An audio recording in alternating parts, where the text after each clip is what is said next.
नमस्कार। हिंदी साहित्य की ऑनलाइन कक्षा में आप सभी का स्वागत है। मैं doctor Devi Prasad, associate professor Hindi, सेठ नंद किशोर पटवारी राजकीय महाविद्यालय नीमका थाना, आज आपके समक्ष मीराबाई के पदों पर चर्चा करने के लिए उपस्थित हूँ। हम पंडित दीनदयाल उपाध्याय शेखावाटी विश्वविद्यालय सीकर स्नातक प्रथम वर्ष हिंदी साहित्य प्रथम प्रश्न पत्र आदिकालीन भक्तिकाल में शामिल भक्तिकालीन कवयित्री मीराबाई के पदों पर चर्चा कर रहे हैं। पिछली कक्षा में भी हमने मीराबाई के पदों पर चर्चा की थी और आज हमारा पाठ्यक्रम की दृष्टि से पद क्रम संख्या 8 है, जो कि बहुत ही महत्वपूर्ण है। विद्यार्थियों, आप जानते हैं कि मीराबाई का यह पद इस विश्वविद्यालय के साथ ही अन्य विश्वविद्यालयों और विद्यालयों के पाठ्यक्रम में शामिल है और यह पद बहुत ही महत्वपूर्ण है। प्रस्तुत पद बहुत ही सरल है, सुगम है, आसानी से समझ में आने वाला है और आपको यह भी जानकारी है कि हमारे पाठ्यक्रम में शामिल कवि और कवयित्रियों के जो पद हैं उनकी व्याख्याएं परीक्षा में पूछी जाती हैं। अगर आप थोड़ा सा भी समय इन व्याख्याओं को समझने में दें तो आपको बहुत अच्छे अंक प्राप्त हो सकते हैं। आज का हमारा जो पद है वह है आली री मेरे नैना बाण पड़ी। चित्त चढ़ी मेरे मोहनी मूरत उर बिच आन अड़ी, कब की ठाड़ी पंथ निहारूं अपने भवन खड़ी, कैसे प्राण पिया बिन राखूं जीवन मूर जड़ी, मीरा गिरधर हाथ बिकानी लोग कहें बिगड़ी, आली री मेरे नैना बाण पड़ी। प्रस्तुत पद हमारे पाठ्यक्रम में शामिल मीराबाई के पदों से लिया गया है, जो कि मीरा मुक्तावली में संग्रहित हैं। तो प्रस्तुत जो पद है वह मीरा बाई कहती है, यानी प्रस्तुत पद में मीराबाई कहती है, आली सखी, आली सखी, नैना नेत्र आँख, बाण आदत, चित चित में, मोहनी मोहने वाली, मोहक मूरत मूर्ति, उर हृदय आन अड़ी आकर अड़ गई है, ठाढ़ी खड़ी हुई, पंथ रास्ता मार्ग, निहारूं देखती हूँ निहारती हूँ, जीवन मूल, हाथ बिकानी बिकी हुई, बिगड़ी बिगड़ी, आली रे मेरे नैना बाण। मीराबाई कहती है, हे सखी, मेरे इन नेत्रों को आदत पड़ गई, बाण पड़ गई है, आदत पड़ गई। कैसी आदत? चित्त चढ़ी मेरे मोहनी मूर्ति उर बिच आन अड़ी,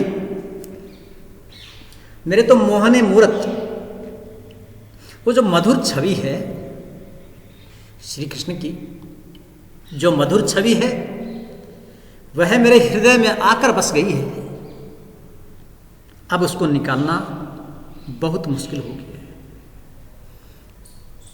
उस मोहनी मूर्त के प्रति मेरा जो लगाव है, मेरा जो प्रेम है, वह अत्यधिक हो गया है। उस मोहनी मूर्त को ही मेरी आंखें जो हैं वो हमेशा देखना चाहती हैं। आली री मेरे नैना बाण पड़ी, हे सखी, मेरे नेत्रों को आदत हो गई है।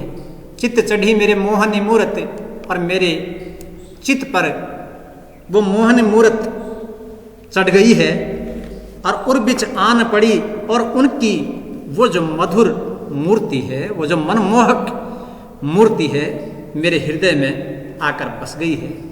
अब उस मोहक छवि से मेरा मन अलग नहीं हो पाता है। मेरे जो नेत्र हैं वो उसको छोड़ नहीं पा रहे हैं, उसी को देखने के आदी हो गए हैं। फिर कहती हैं कब की ठाड़ी पंथ निहारूं अपने भवन खड़ी। मैं कब की खड़ी हुई पंथ निहारती हूँ, रास्ता निहारती हूँ, अपने भवन खड़ी, अपने भवन में खड़ी खड़ी। मैं कब की उनकी राह देख रही हूँ कि वे मेरे जो प्राणों के प्यारे श्री कृष्ण हैं वे कब आएंगे। जिस प्रकार से कोई व्यक्ति अपने किसी आने वाले प्रियतम का इंतजार करता है, बार बार उसी दिशा में देखता है।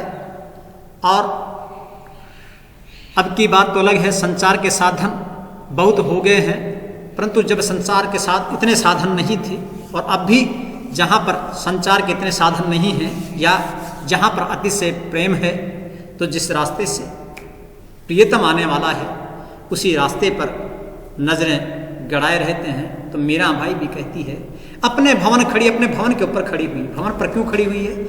ताकि दूर तक का मार्ग दिखाई दे, दूर से आता हुआ भी दिखाई दे। इसलिए मीरा कहती है अपने भवन के ऊंचे छोर पर खड़ी होकर, अपने भवन पर खड़ी हुई मैं उनका राह निहार रही हूं, उनका रास्ता देख रही हूं। कैसे प्राण पिया बिन राखूं जीवन मूर जड़ी। मीरा कहती हैं मैं अपने प्राणों को किस प्रकार से रखूं, मेरे प्राण किस प्रकार से रह सकते हैं, अर्थात मेरे प्राण उनके बिना रह नहीं पाते हैं। कैसे प्राण पिया बिन राखूं जीवन मूर जड़ी। वे जो श्री कृष्ण हैं वे मेरे प्रियतम हैं, वे मेरे सर्वस्व हैं, वो मेरे जीवन मूल जड़ी, वो तो मेरे जीवन की मूल हैं, मूल जड़ी हैं, वो तो मेरे जीवन के लिए सब कुछ हैं। मैं उनके बिना कैसे जीवित रह सकती हूँ? मेरे प्राण किस प्रकार से रह सकते हैं? क्योंकि वही तो मेरे जीवन के मूल हैं, वही तो मेरे सब कुछ हैं। और अगली पंक्ति में मीरा बहुत ही महत्वपूर्ण बात कहती है, मीरा गिरधर हाथ बिकानी लोग कहें बिगड़ी। मीरा कहती है मैं तो उस गिरधारी के हाथों बिक गई हूं, लोग कहें बिगड़ी। लोग कहते हैं कि मीरा बिगड़ गई है, यानी लोग मेरे प्रेम को लांछित करते हैं। मैं तो उस गिरधारी के उस प्रेम में, उस बनवारी के प्रेम में बिक गई हूं, उनके हाथों बिक गई हूं। अर्थात मैंने पूर्णतः अपने आप को उनको समर्पित कर दिया है, परंतु लोग हैं कि मेरे प्रेम को लांछित करते हैं। लोग यानी सांसारिक लोग हर बात को लाभ की दृष्टि से देखते हैं, जिसमें लाभ नहीं है उसको वे बेकार मानते हैं। इसीलिए वे मीरा को भी लांछन देते हैं। मीरा को भी बहुत से लोगों ने उलाहना दिया होगा, तो मीरा इसीलिए कहती है कि मीरा गिरधर हाथ बिकानी लोग कहें बिगड़ी। तो प्रस्तुत पद का भावार्थ आपने समझा। विशेष की दृष्टि से हम चर्चा करें तो यहाँ पर मीराबाई ने श्री कृष्ण की भक्ति के लिए लोक लाज को त्याग दिया था। वे उनकी भक्ति के लिए सभी कुछ को छोड़ देना चाहती हैं। प्रस्तुत पद में भावाभिव्यंजना बहुत ही सुंदर बन पड़ी है और प्रस्तुत पद की गेयता बहुत महत्वपूर्ण है। अनुप्रास अलंकार का बहुत अच्छा प्रयोग इसमें किया गया है। आपने मुझे सुना। मिलते हैं एक नए पद के साथ में। धन्यवाद।